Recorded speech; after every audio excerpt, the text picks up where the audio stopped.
You are listening to Becoming Wildly Resilient, brought to you by University of Kentucky Human Resources Health and Wellness. Together, we will discover how we can thrive at work, home, and beyond.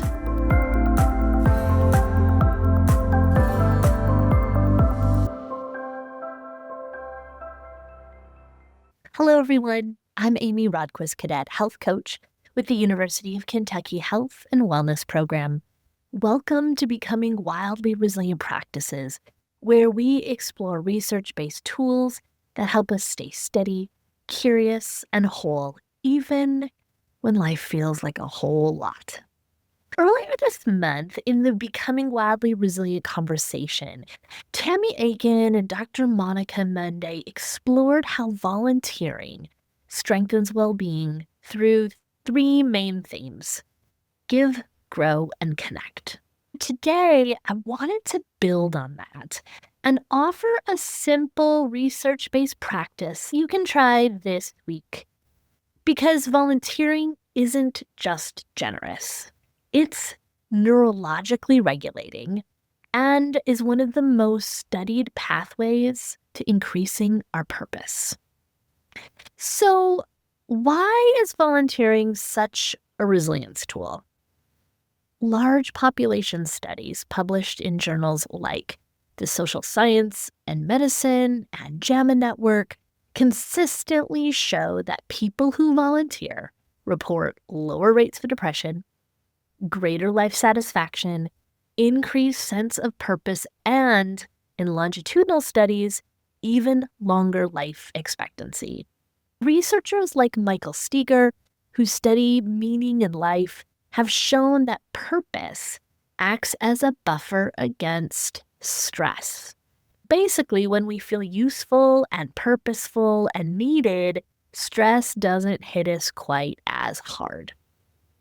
Neuroscientists studying prosocial behavior, this is research by Elizabeth Dunn and her colleagues, have found that helping others activates reward centers in the brain. We release oxytocin and our vagus nerve engages.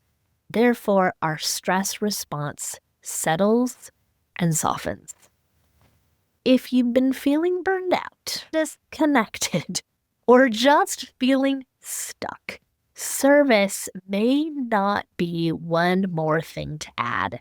It could actually be an entirely new reset. This month's practice draws on self-determination theory, which we have talked about before because I am a big fan. This is the work by Edward Deci and Richard Ryan. Their research shows that human beings thrive when three main needs are met. Here we go, because these are the biggies. Autonomy, that's the part of us that wants to have some control and say, I choose this. Competence, which is all about how we can contribute and be good at something. And relatedness, this is the place where connection lives, those feelings of I belong here. Volunteering strengthens all three of these. And when it's aligned, it is a powerhouse. Let's walk through it. Take a breath and ask yourself that first piece of give. What is a small act of service that could fit into your life right now? Ladies and gentlemen, we are not talking about a grand gesture. No one here is asking you to make a 5-year commitment. We can barely say yes to something happening 2 days from now. Research on behavior change tells us that small, specific actions are far more sustainable than big, ambitious intentions. Ask yourself, where am I already showing up? Maybe it's at your kiddo's school, maybe someplace on campus, in your neighborhood. Maybe it's through extension. Maybe it's checking in on somebody down the street, packing school supplies, or volunteering at your local food shelf. Maybe it's mentoring a colleague. Research suggests that even small pro-social acts improve mood and decrease stress in the short term. Remember here, small is powerful. That second piece is grow. What strength could be practiced in service? Volunteering is actually personal development in disguise because studies suggest that volunteers often report improved communication, leadership, and problem-solving skills. But more importantly, they report rediscovering parts of themselves. Burnout often grows when our days feel repetitive and disconnected from our impact.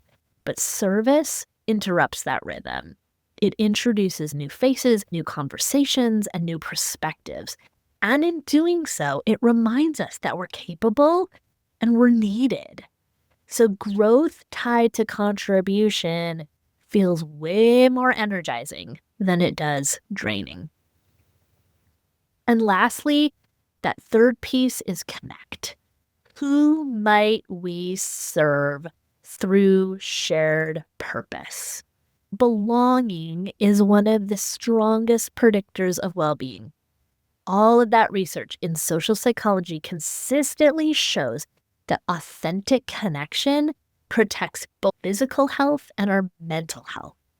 Service creates this connection differently than everyday interaction. When we work side by side towards a shared goal, we build trust more quickly.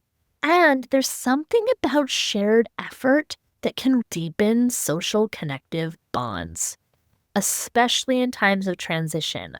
Maybe you are moving departments or entering retirement. Maybe you're experiencing and navigating loss. Volunteering can become a bridge. It helps us find our people. Here is my gentle invitation to all of us.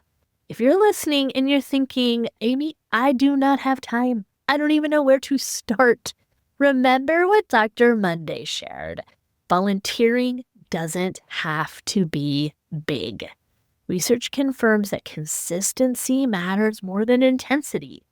So think about one small aligned act of service and connection. That's enough. That is a place to begin. Ask yourself, what is one small step I could take in the next 7 days? Send one email. Say yes just once. Explore one opportunity. Create one small act of kindness.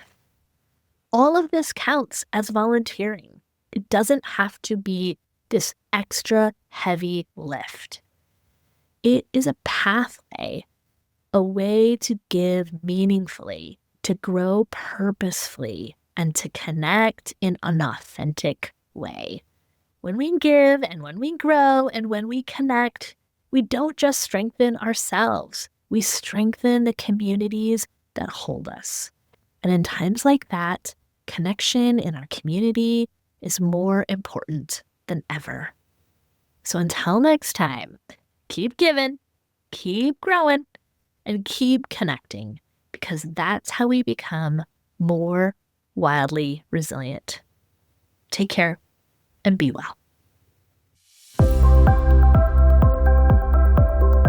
You are listening to Becoming Wildly Resilient, brought to you by University of Kentucky Human Resources Health and Wellness. Join us as we explore tools, practices, meditations, and conversations with members of the UK community. Together, we will discover how we can thrive at work, home, and beyond.